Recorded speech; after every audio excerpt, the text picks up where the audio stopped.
Guys, kaka-uwi lang ng bata, no? Alas 8 na po. Maulan po dito sa amin. Ako isasaglit niya sa Pure Gold mo itigilin. At si Kuya, kanina introduce ko na ng isang train itlog. At saka, ano bang binili mo kanina ya? Asukal, isang kilo. Bigas, at saka, ano pa pala? Kupito blanca, kasi wala kang kupito blanca pa. Ito yung umaga may naghahanap. So, ayan. So, ngayon naman ako yung nagbibigin. Nagbibigin akong gata sa gata. Kasi wala nang gatas para bukas. So, kami na lang kasi dalawa bukas. Wala akong ma-office. So, ayan guys, samahin niyo ako. Kung malakas pa ang ulan. Malansya pa ang lola. Ang dami akong gagawin. Malansya pa ako kasi pag ipa-plancha ko sa anak ko. Baka may nagsabi sa akin sa aking vlog. Pabayaan natin ang tindahan.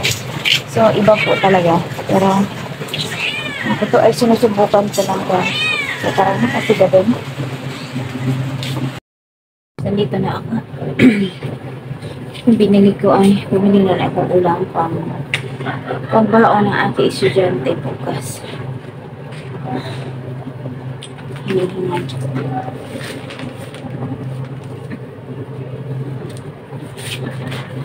Gatas at saka ulam ang binili ko. Gatas ko ba, baby? Buwan na. So, hindi biro ang pagpantay ng bata ng mga kasali. Ang dami ko ng mga bitag sa aking tindahan kung yun yan, kung mag-upusan pa natin. So, sa ngayon po, medyo ibang adjustment po talaga. Pero, sige lang, go lang pa rin tayo mga kasari. Hanggang sa kaya, ako ay sinusubukan ko lang hanggang sa kaya ko.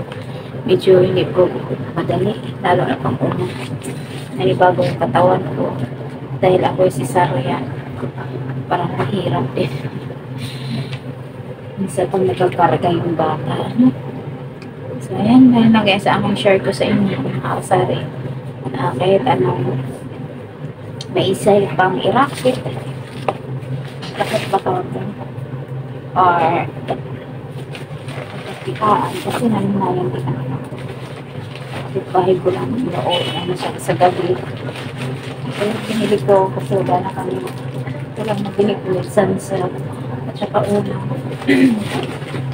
Kuya, yung ulam niya ilagay mo nga sa rep ya.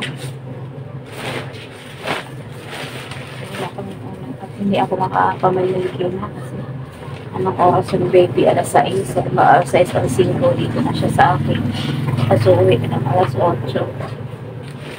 Yes, magsasarado na yung tubo kakarap na, ilagay mo sa rep kasi mo ko sa kasarado ito yung mga sa malaki ang ito pa rin, danin mo sa loob 0 to 6 well na.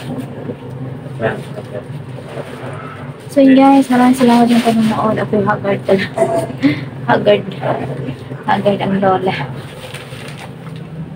So ayan, maraming salamat sa yung panonood. Yung mga nagpunta sa aking live.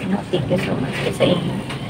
Hindi ko kayo magsawa sa ating journey. Sa ating buhay. Merry Christmas everyone.